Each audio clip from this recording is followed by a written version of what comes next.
नमस्कार. विभावरी academy of music तर्फे आपल्या सर्वांचं सहर्ष स्वागत करत आहे.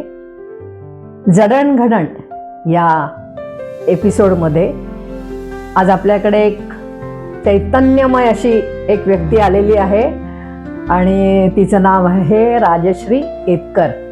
राजश्री, तुझं खूप स्वागत आहे. धन्यवाद. आणि मी जसं म्हटलं की चैतन्य काय असतं हे राजश्रीकडनं आम्हाला नेहमी जाणवत असतं.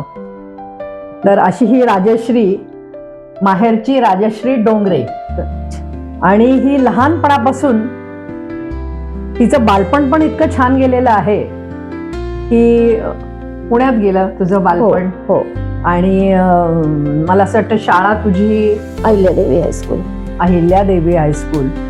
अहिल्याबाई होळकरांचं नाव असलेली. अरे वा, क्या बात आहे. आणि तिथल्या संस्कार, तिथलं शिक्षण हे तुम्हाला आयुष्यभरासाठी एक पुंजी देऊन जातं आणि तुम्ही घडत जाता. बरोबर. तर आमच्या या जडणघडणमध्ये म्हणूनच आम्ही तुम्हाला बोलवलंय की तुमच्यासारख्या व्यक्ती, गुणवान व्यक्ती आम्हाला लोकांसमोर, प्रेक्षकांसमोर सादर करायच्या असतात. आणि तुमचं कार्य काय आहे, तुझं कुठल्या विविध क्षेत्रामध्ये तू काम करत असतेस हे आम्हाला माहीत करून घ्यायचंय. तर तुझं बालपण पुण्यात गेलं. हो.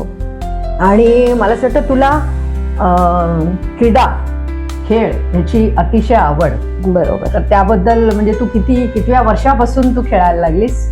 मी ऍक्च्युली मला सांगायला आवडेल की जडणघडणच्या निमित्ताने माझी जडणघडण क्रीडांगणावर जास्त झाली. क्या बात आहे. वयाच्या 9व्या वर्षापासून, म्हणजे मी 3रीत असल्यापासून माझे 2 मावस भाऊ होते मोठे.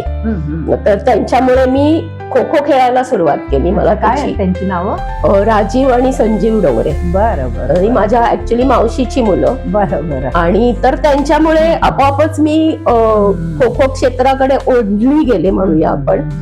आणि फॉर्च्युनेटली घरातनं पण काही अडकठी झाली नाही.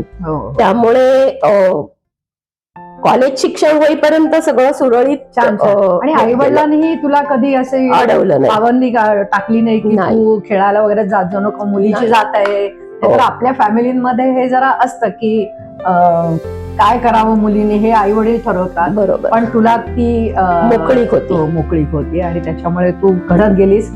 आणि तुझं शालेय शिक्षण, म्हणजे शालेय शिक्षणात तुझी काय प्रतिमा होती? माझ्यापेक्षा माझ्या मैत्रिणी जास्त सांगतील. पण अभ्यासामध्ये ठीक लाल लाईन नाही कधी आली, एवढंच. ते महत्वाचं आहे ना. हा. आणि राष्ट्रीय स्पर्धा आणि खूप खेळल्यामुळे बराचसा काळ माझा शाळा आणि क्रीडा याच्यामध्येच मैदानात गेला. त्यामुळे खरोखरच ऍडजस्टमेंट कशा करायच्या, आयुष्य तू जगायला सुरुवात अजाणतेपणी, म्हणजे असं तेव्हाचं वय नव्हतं की ठरवून आपण तसं हे. आणि एक समजूतदारपणा पण येतो सगळ्यांना. ऍडजस्टमेंट करायला शिकले. ते पण एक स्पिरिट येतं तुमच्यामध्ये. म्हणून ते स्पोर्ट्समन स्पिरिट म्हणतात कदाचित, त्यामुळे असावं. नक्कीच. तर या खो खो आणि त्याच्या बरोबरीने तू, मला असं वाटतं अजून काही स्विमिंग करायची. त्याच्यासाठी म्हणजे अगेन शाळा कारणीभूत झाली. बरं. की ज्या व्यक्ती किंवा म्हणजे जे स्टुडंट चांगले खेळामध्ये असतात, बरं, त्यांनाच वेगवेगळ्या खेळांमध्ये शाळा प्रमोट करते. कारण शाळेसाठी पण ते महत्वाचं असतं. शाळेलाही तो एक जिंकण्याचं जरा हे असतं ते. त्यामुळे आमच्या एक वैद्यबाई म्हणून होत्या, अजून मला आठवते. मला त्यांची सायकल त्यांनी दिली होती की त्याच्यासाठी तरी तू असं नको म्हणून मी कसं दोन्ही ऍडजस्ट करू. तर मी शाळा संपल्यावरती 5 वाजता मला वाटतं स्विमिंग असायचं टिळक टँकला. शाळा शनिवार पेठेत. सायकलवरनं टिळक टँकला स्विमिंग वगैरे करून चेंज करून परत ग्राउंड 7 वाजता आणि 9 वाजता घरी. असा म्हणजे शारीरिक असायचा. आणि म्हटलंच जातं ना की तुमचं शारीरिक स्वास्थ्य जर छान असेल तर तुमचं मानसिक स्वास्थ्य पण उत्कृष्ट राहतं अगदी आणि अगदी. आनंदी आनंदी राहणं हा पण म्हणजे तुझा स्वभाव आहे. लहानपणापासून जे तुम्ही घडत जाता माझ्या मते, की त्याच्यामध्ये शाळेच्या शिक्षकांचा, आई वडिलांचा, आजी आजोबा असतील तर ऑब्व्हियसली आजी आजोबांचा, कारण तेव्हा आपली थोडी एकत्र कुटुंब असायची त्या काळामध्ये. म्हणूनच तुझ्या त्या भावांचाही impact हा तुझ्यावर होता. होता. तर त्या ह्याच्यामध्ये मी घडत गेले असं मला क्या बात आहे, खूप छान. आता तुमच्याशी बोलताना जाणवत आहे, आतापर्यंत नाही जाणवलं. तर म्हणूनच मी म्हटलं ना की आपण घडत जातो लहानपणापासून, कोणाकोणाचा प्रभाव असतो आपल्या व्यक्तिमत्व घडण्यामध्ये. बरोबर. तर प्रथमतः आपले आई वडील असतात, आई-वडील. मग आपले कोणी शिक्षक शिक्षिका किंवा आजूबाजूचं वातावरण, मित्रमैत्रिणी, बरोबर. आपले नातेवाईक, हो. भावंड तुझी जसं. तर ह्याप्रमाणे तू अशी घडत गेलीस आणि मग तू SSC नंतर काय केलंस? म्हणजे मी SSC नंतर बृहन महाराष्ट्र कॉमर्स कॉलेज पुण्यामधलं एक बरं. खूप कॉमर्स साठीच बेस्ट कॉलेज, की तिथे 90% खाली ऍडमिशन मिळत नाही. पण मला माहिती होतं की स्पोर्ट्सच्या बॅकग्राऊंडमुळे आणि काय म्हणतो आपण की जे आपण त्याच्यामध्ये कमवलंय त्याने मला तिथे ऍडमिशन मिळेल.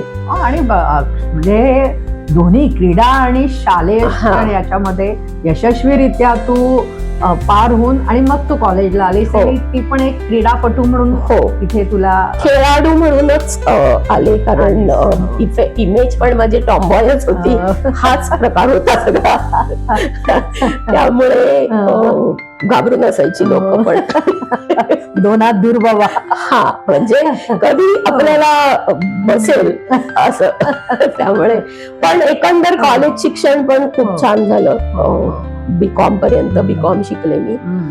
मग तुला तुमच्या त्या टीमला कधी विनरशिप मिळाली का? सगळ्या वर्षी. म्हणजे 5 वर्ष 11वी ते TY BCom, 5 वर्ष BMCC युनिव्हर्सिटीमध्ये युनिव्हर्सिटीची चॅम्पियन होती. क्या बात आहे, क्या बात आहे. म्हणजे ऑलवेज तू चॅम्पियनशिप मध्येच राहिलीस. आणि ते स्पोर्ट्स स्पिरिट होतं, तेही तुझ्याकडे भरपूर आलं. आणि त्याच्यामुळे ते चैतन्य मी जे म्हणते ना की ते जे स्वभावतःच असतं किंवा तर ते तुझ्या मध्ये व्यक्तिमत्वामध्ये मला खूप जाणवतं. एक म्हणजे असा व्यक्तीला ना हे सगळं केल्याने ना ऑरा येतो, ऑरा.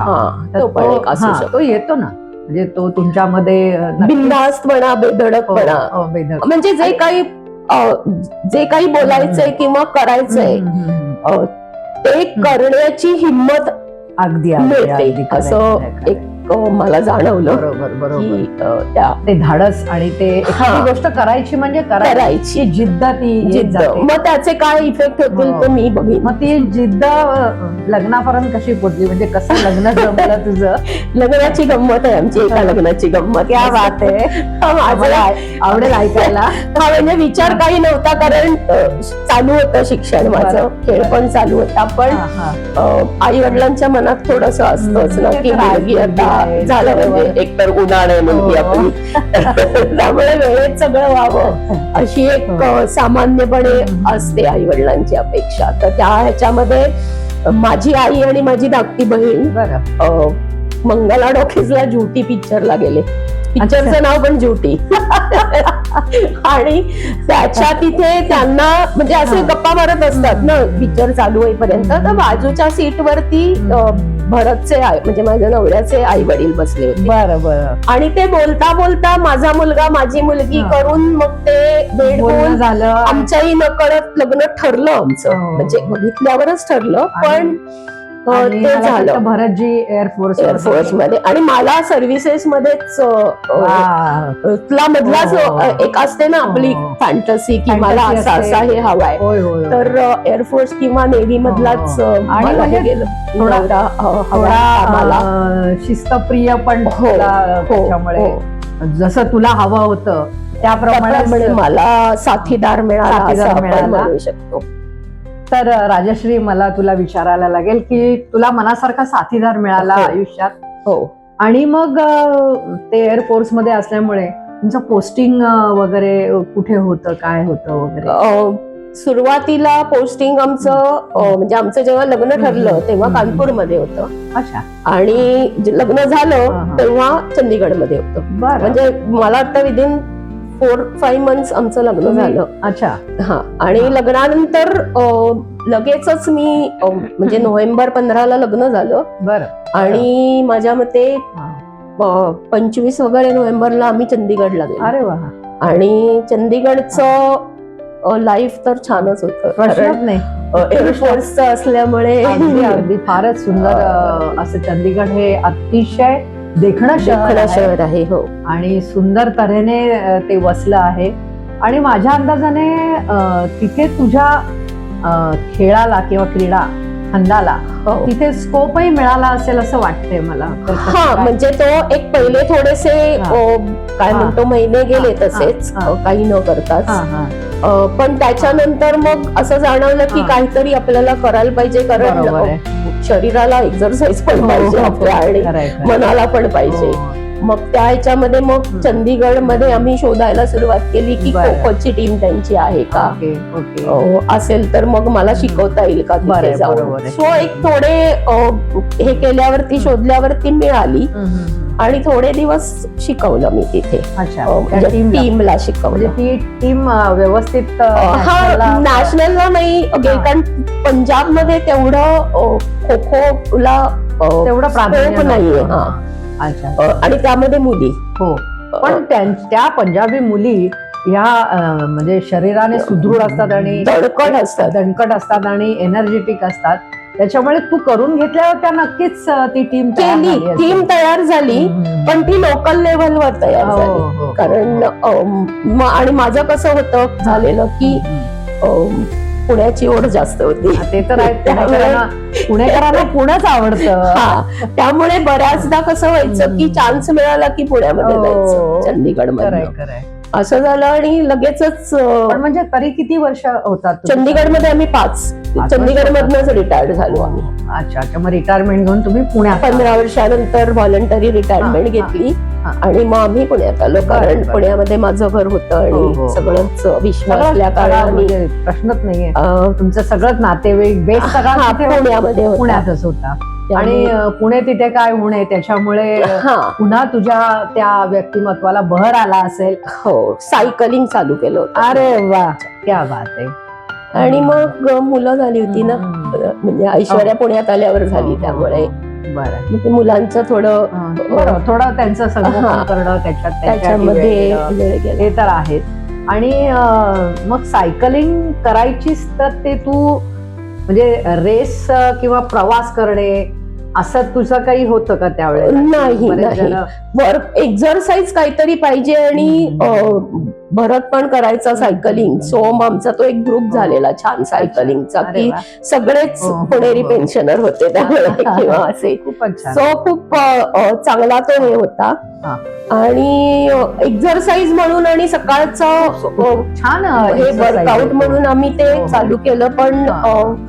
खूप लांबचे असे मी नाही जास्त काही असं करू तर शकले. अजूनही तू सायकलिंग करते हो म्हणजे पण थोडासा सेटबॅक मिळाला मला त्या ह्याच्यामध्ये म्हणजे माझा काय झालं? कोविडच्या काळामध्ये ऍक्सिडेंट झाला हो. सायकलवर. सायकलवरूनच सायकलवरनं मी हो, पडले हो, हो. जोरात आणि माझा राईट शोल्डर क्रश झाला. अरे सो मग ते एक थोडस मनामध्ये भीती निर्माण झाली बाहेर आणि जायची. थोडस ऍक्सिडेंट नंतर तुमचं म्हणजे मानसिक मानसिक- खच्चीकरण होतं. पुन्हा उभं राहायचंय ही ताकद तुमची तुम्हालाच यायला मिळवायला लागते. लागते हो तर ह्या सगळ्यातनं तू गेलीस पण तरी तू मला असं वाटतं उभी राहिलीस पुन्हा. हा आणि ते स्पोर्ट शिकवतं माझ्या मते तुला ते करेज हो. की तुलाच उभं राहायचंय काही. आणि basically in between me events मध्ये खूप काम करायला चालू केलं. इव्हेंट्स म्हणजे ह्या जे गाण्याचे प्रोग्राम्स असतात ही जी मोठी लोक करतात. बरं ऑर्केस्ट्रा म्हणण्यापेक्षा मी ऑर्केस्ट्रा नाही पण आता जादूची पेटी म्हणून एक आदित्य आणि सत्यजित प्रभूचा होता. तर असंच आम्ही मैत्रिणींनी ठरवलं आपण तो अरे वा. इव्हेंट घेऊया पुण्यामध्ये. आणि पुण्यामध्ये तो पहिला इव्हेंट आम्ही घेतला आणि फुल हाऊसफुल घेतला तो. वा. सो मग त्याच्यामुळे मग नंतर आनंद भाटे आणि आदित्यचा गंधर्व म्हणून एक प्रोग्राम होता, तो पण घेतला आम्ही. तो पण आम्ही घेतला. म्हणजे साधारणपणे क्लासिकल बेस गाणी किंवा क्लासिक गाणी अशी. आजही काय म्हणतो की ती त्यांचा ठसा हा अनेक वर्ष म्हणजे 70-80 वर्ष झाली तरी जुन्या गाण्यांचा जो ठसा आहे. एक्झॅक्टली. म्हणजे तेव्हापासून असं होतं की लोकांपर्यंत चांगल्या गोष्टी पोचल्या पाहिजे. गोल्डन एरा होता तो लोकांपर्यंत गेला. तो सामान्य लोकांपर्यंत असं काहीतरी असतं हे पोचलं पाहिजे त्या ह्याच्यामध्ये. आणि जादूची पेटी नवीन होतं त्यांनी इंट्रोड्यूस केलेलं. म्हणजे आदित्य आणि सत्यजितचा तर म्हणजे सगळाच म्हणजे तो जो ग्रुप होता निलेश परब काय किंवा काय, त्यामुळे बासरी अमरची बासरी. पण त्या ह्याच्यात बासरी माझ्या मते नव्हती त्यावेळेला, पण बाकी सगळं होतं आणि तो छान झाला प्रोग्राम. त्यामुळे वेगवेगळे इव्हेंट तुम्ही करत होता. हो. तुमची टीम होती म्हणजे त्यावेळेस? म्हणजे मी होते, रश्मिता म्हणून एक शहापूरकर म्हणून होती, तिचं आता स्वतःच प्रोडक्शन हाऊस आहे, ती गुरु ठाकूर बरोबर वगैरे काम करते. सो आम्ही तू त्याच्यातनं बाहेर पडलीस का काय? नाही, मग आम्ही म्हणजे बाहेर पडले इन द सेन्स तो मला ऍक्सिडेंटमुळे मला स्टेजवरती जायला जरासा सेटबॅक मिळाला खूप. म्हणजे मी एकटं असं वाटायला लागल्यावरती मी असं ठरवलं की नाही, थोडे दिवस ब्रेक घेऊया आपण असा. आणि मग मी अध्यात्माकडे वळले. पण मग पुण्यातच राहून तू अध्यात्म वगैरे कसं काय? माझी ऍक्च्युली ना आत्या 32 ते 35 वर्ष पौरोहित्य आणि सगळे इव्हेंट्स करते. सख्खी आत्या माझी. तर ती मला म्हणाली की तू खूपच अशी म्हणजे खचल्यासारखी झालीस तर तेव्हा माझ्याबरोबर तू हवी होती, तू शिक हे, म्हणजे मी क्लासेस घेते किंवा हे. तर म्हटलं ठीक आहे, पण माझ्याकडे काही देवाची बॅकग्राऊंड नाहीये. म्हणजे आमच्याकडे पूजा वगैरे अशी रेग्युलर किंवा घरामध्ये देवघर वेगळं असं काही नाहीये केतकरांकडे अजूनही नाहीये. आणि व्हेरी स्पिरिच्युअल म्हटलं तरी. पण मी म्हटलं ती म्हणाली प्रयत्न कर. आणि मग कोविडच्या काळामध्ये मला त्याचा खूप उपयोग झाला की हाताचं पण होतं, बाहेर पण पडायचं नव्हतं. आणि मग मी विष्णू सहस्त्रनामाचा खूप अभ्यास केला, अजूनही करते. मग त्याच्यामध्ये खूप छान, खूप पुढे जायचं. त्याचे उच्चार, त्याचं राईम्स, त्याचे एकंदरीत प्रभाव, स्पंदन जी विश्वाशी मिळतात त्याची. आणि विष्णू म्हणजे शेवटी स्थितीचा हे आहे ना, कारक. आणि त्यावेळेला म्हणजे लहानपणी आम्ही सुब्बलक्ष्मीजींचं ते ऐकायचं, तर ते तू प्रत्यक्षात स्वतः शिकून मी तू अनेक जणांना शिकवलंस असं. मी त्या कोविडच्या काळामध्येच असं मला रिअलाइज झालं की त्याचा माझ्यावरती खूप प्रभाव पडला आणि मला खूप उभारी आली आणि मला खूप पॉझिटिव्हिटी मिळाली त्याच्यातनं. तर ही बाकीच्या लोकांना, बायकांना किंवा पुरुषांना असं काही हे नाही, पण मिळाली पाहिजे. आणि ह्याच्यातनं आपण काहीतरी करू शकतो ही इच्छाशक्ती बायकांच्या जागृत व्हायला पाहिजे. स्पेसिफिकली बायकांच्या शारीरिक मानसिक सशक्तता ही त्याच्याने येते. आणि मला असं वाटतं ही विष्णूजीची काहीतरी 1000 नावं आहेत. विष्णू सहस्त्रनाम म्हणजे विष्णूची 1000 नावं तर आहेत, पण त्याचं महत्व म्हणजे महाभारतात अनुशासन पर्वतात पितामह भीष्मांच्या तोंडून श्रीकृष्णाने वदवून घेतलेलं आपल्यासारख्या सामान्य लोकांसाठी ते एक मोठं पुंजी आहे, ज्ञान आहे. प्रश्नच. त्यामुळे विष्णू सहस्रनामाबद्दल मला तुझ्याकडून जाणून घ्यायला खूप आवडेल, कारण तुझा खूप अभ्यास आहे. विष्णू सहस्त्रनाम ऍक्च्युली मी ते कोविडच्या काळामध्ये जो मला अनुभव आले ज्याचे, आणि खूप मी ऑलमोस्ट 6 ते 10 हजार बायकांना त्या काळामध्ये ऑनलाईन शिकवलं. बरोबर, त्यावेळेस. आणि ऑनलाईन कारण बाहेर पडू शकत नव्हतो आणि कोविडच्या काळात तुम्हाला ब्लेसिंग आणि इम्युनिटीची गरज होती खूप, तर त्या ह्याच्यामध्ये त्याचा उपयोग झाला.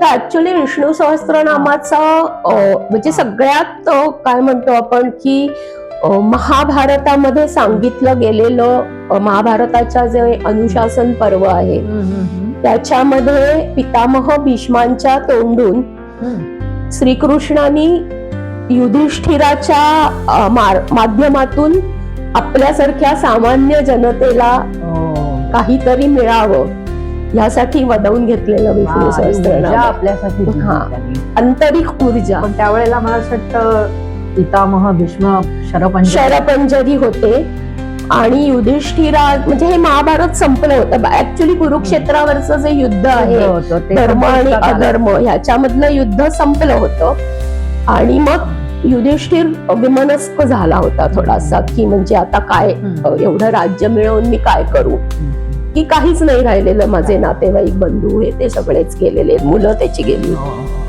सो मग त्याला तो प्रश्न पडला की धर्मपरायण राज्यपरायण राज्य करण्यासाठी मला काय गरजेचं आहे. मग कृष्णाने श्रीकृष्णाने सांगितलं की तुला मी पितामहांकडे घेऊन जातो, पितामहच तुला सांगतील काय करायला पाहिजे, कारण तेवढी त्यांचीच योग्यता आहे. त्यांचीच योग्यता. तर अतिशय तर त्या ह्याच्यामध्ये भीष्म प्रतिज्ञा म्हणतो आपण, म्हणून मग ते भीष्माकडे घेऊन गेले त्याला. आणि तेव्हा सगळे पांडव होते त्यांच्या बरोबर. आणि तेव्हा त्यांनी युधिष्ठिरांनी प्रश्न विचारला की मला सगळं झालं आता, जिंकलो वगैरे, मग धर्मपरायण आणि राज्यपरायण राज्य करण्यासाठी मला काय गरजेचं आहे, मी कसं करू ते तुम्ही मला सांगा की सगळ्यात योग्य काय आहे. तर तेव्हा पितामह भीष्म त्याला त्यांनी विष्णूची 1000 नावं सांगितली. आणि ती विष्णूची जी 1000 नावं आहेत ती नामावली स्वरूपात होती. म्हणजे आता आपण जे म्हणतो ते स्तोत्र किंवा मंत्र स्वरूपात म्हणतो, नावं होती. म्हणजे आपण जे की ओम विश्वस्मै नमः, ओम विष्णवे नमः स्तोत्र म्हणतो, अशी त्यांनी नामावली की शंकराची कशी असते किंवा स्तोत्र नव्हतं, नामावलीच होती. तर ती 1000 नामावली त्यांनी सांगितली. आणि मग त्या ह्याच्यामध्ये मग त्यांनी प्रश्न विचारला युधिष्ठिरांनी की हा हे सगळं ठीक आहे, पण राज्य करताना मला काहीतरी कमी पडतंय किंवा असं धर्माचं रक्षण करायचं. तेव्हा भीष्मांनी सांगितलं, म्हणजे पितामहांनी सांगितलं की विष्णू सहस्त्रनामाचं किंवा या नामावलीचं महत्व एवढं आहे की म्हणजे को धर्म सर्व धर्माणाम, जे त्यांनी म्हटलेलं आहे की किं जपन मुच्यते जंतुर जन्म संसार बंधना, की म्हणजे इतकासा जो जीव आहे जंतू, म्हणजे छोटा जीव, सूक्ष्मातला सूक्ष्म, तो सुद्धा विष्णूची नुसती नामावली ऐकली, श्रवण केली तरी सुद्धा संसार बंधनातून त्याला मुक्ती मिळते. तर आपण तर मनुष्य आहोत, आपल्याला तर म्हणजे तो आहे, विचार आहे, स्वतःचं व्यक्तिमत्व आहे, म्हणजे आपण विचार स्वतःचे करू शकतो. तर त्या दृष्टीने म्हणजे एवढं त्याचं महत्व आहे. तर त्या ह्याच्यामध्ये म्हणून त्यांनी ते सांगितलं विष्णू सहस्त्रनाम. आणि मग ते आपल्यासारख्या लोकांना कळावं, त्याचा प्रचार व्हावा म्हणून, आणि म्हणून त्याला त्यांनी स्तोत्र रूपामध्ये आणलं. आणि मग त्याचे मंत्र शुद्ध किंवा मंत्रोपचाराच्या साठी मंत्र म्हणून उपयोग व्हावा, म्हणजे कालांतराने हे स्तोत्र झालं. आणि मग म्हणून त्या विष्णू सहस्त्रनामाला जे पहिले 30 आहेत ते ध्यान मंत्र जोडले गेले. बरं, की त्या ध्यान मंत्रामुळे त्याला मंत्राचा दर्जा प्राप्त झाला. बरोबर. आणि मग विष्णू सहस्त्रनाम आज आपण मंत्रोपचार म्हणून पण करू शकतो, पण योग्य पद्धतीने जर केलं तर त्याचा नीट झालं पाहिजे. हा, म्हणजे ते श्वासावर आधारित आहे ना, म्हणजे एक श्वास एक म्हणजे काय म्हणतो आपण, एक श्लोक, एक श्वास एक श्लोक जर आपण केलं तर त्याचा आपल्या शरीराला पिंड ब्रह्मांड म्हणतातच ना शेवटी, म्हणजे ब्रह्मांडात जे आहे ते पिंडात आहे. सो पंचमहाभूत तत्व जे आहे, सो स्पंदन ती तुम्हाला ब्रह्मांडात तुमच्यामध्ये प्रत्येक व्यक्तीमध्ये आहे, आणि त्यामुळे ते स्पंदन तुम्हाला मिळत जातात. मग त्यामुळे जेव्हा तुम्ही श्वास घेऊन आणि श्वास सोडत त्या मंत्र पठण करता त्या पर्टिक्युलर श्लोकांचे, तर तुमच्या ओव्हरऑल म्हणजे ते व्याधी निवारण आहे शरीरावरही. बेसिकली त्याच्यातले काही श्लोक व्याधी निवारण पण करतात, आधी आणि व्याधी ह्या दोन्ही. जेव्हा श्वास तुमचा नियंत्रित होतो, तो जो ठराविक लयीत पडतो, तेव्हा मला असं वाटतं तुमचे विचार देखील सुदृढ होतात, लयीत पडतात. बरोबर आहे. दोघांचं ते एक नातं आहे, लय आणि कोऑर्डिनेट. हा म्हणजे आपण म्हणतो ना की विचार यांचे. मंत्रशास्त्र जे आहे हम्म. ते नादाघाताचं शास्त्र आहे. हो, सो विष्णू सहस्त्रनाम हे जर तुम्ही पर्टिक्युलर नादामध्ये म्हटलं हम्म. आणि श्वासामध्ये म्हटलं तर त्याचा सुंदर उपयोग होतो. वा, वा. म्हणजे आपल्या मलाही शिकायला आवडेल तुझ्याकडनं, नक्की राजेश्री. शिकवे अगदी. कारण काय आहे, त्याचा जर शरीरावर आणि मनावर जर खूप छान तऱ्हेने जर प्रभाव होत हो असेल हो तर प्रत्येक व्यक्तीने हे करावं असं मला वाटतं. बरोबर आहे. की एवढी त्याच्यात ताकद आहे आणि ताकद आहे. आपल्याकडे हे सगळं आहे. आपल्या ऋषीमुनींनी किती देऊन ठेवलंय आपल्याला, फक्त ते आपल्याला घेता आलं पाहिजे. हो, हो. आपण म्हणजे केल्याने होत आहे. हा म्हणजे बाहेरची लोक घेतात तुमच्याकडे येऊन आणि बाहेरच्या लोकांनी फॉरेनर्सनी तुम्हाला सांगितलं की Vishnu Sahasranama, I am chanting Vishnu Sahasranama, तर तुम्हाला पटतं त्याचं महत्व.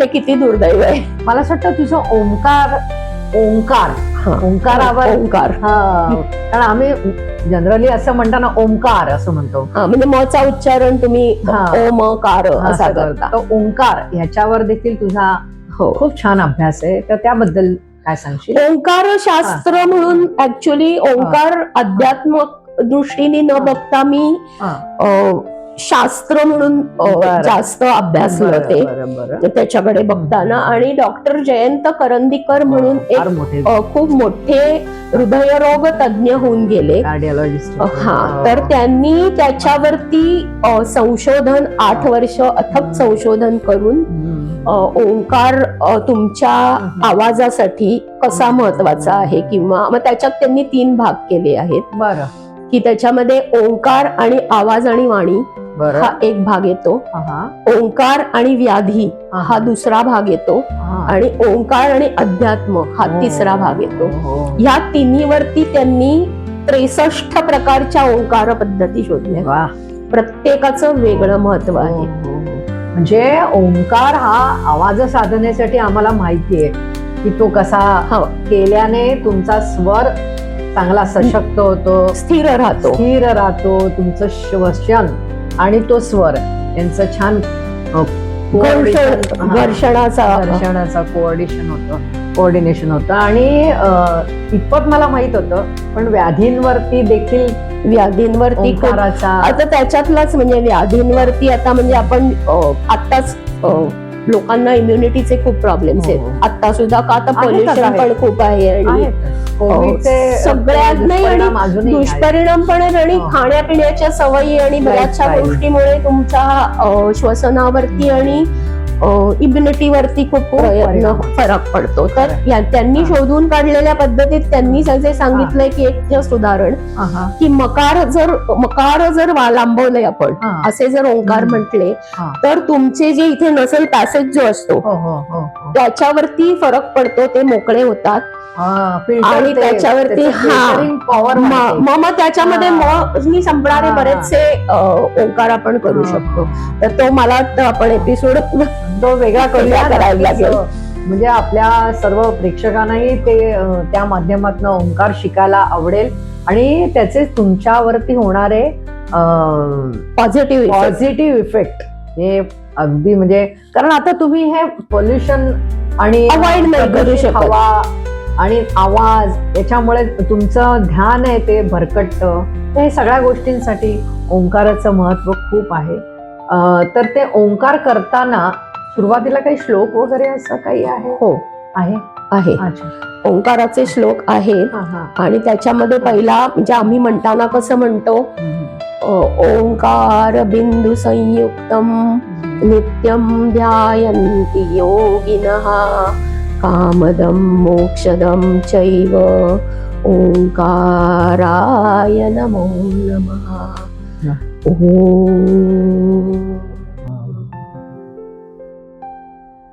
अशी साधारण सुरुवात करतो. वा वा, खूप छान.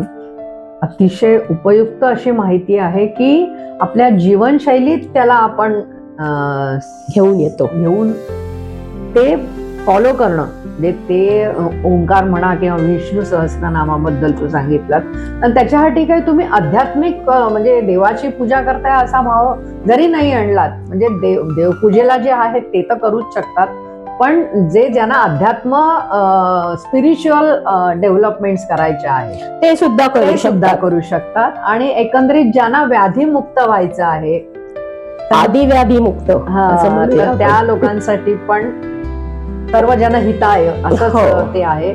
त्याच्यामुळे आणि तू समाजासाठी हे एक देणं समजून तू शिकवत असतेस खूप लोकांना. मला आवडतं. या हो. अशी तुझी एक ओढ असते, तर ते जास्ती मला महत्वाचं वाटतं राजश्री. आणि खूप छान मला वाटलं तू आमच्या स्टुडिओत आलीस. आणि म्हणजे हा मला तर वाटतं अजून एक एपिसोड लागेल करायला बऱ्याचशा गोष्टी, कारण माझ्याकडे आहेत ज्या लोकांना उपयोग पडतील. आपण फार थोड्या गोष्टींबद्दल बोललोय, पण ते एका एपिसोड मध्ये पूर्ण होणं शक्य नाहीये. म्हणजे मला पण माहितीये की बऱ्याचशा गोष्टी, आणि ज्याला जे योग्य वाटेल ना त्यांनी तो ती साधना करावी. खरंय की म्हणजे मी हे करते म्हणजे तुम्ही हेच करायला पाहिजे असं नाही. सो प्रत्येकाला प्रत्येक वेगवेगळ्या साधनेतनं तोच इफेक्ट मिळू शकतो असं माझं. अगदी. तर आज आपल्या जडणघडण या एपिसोडमध्ये अतिशय मी म्हटलं ना चैतन्य मूर्ती आहे ही राजश्री. हिच्याकडनं आपण बऱ्याच गोष्टी ऐकल्या की ज्या आपण तिच्याकडनं नक्की शिकू आणि आपल्या जीवनशैलीमध्ये त्यांना सामायिक करू आणि आपला आयुष्य आनंदी करू. आणि खूप छान वाटलं राजश्री. मला तुझे आभार मानते. धन्यवाद. मला पण खूप छान वाटलं. नमस्कार. धन्यवाद.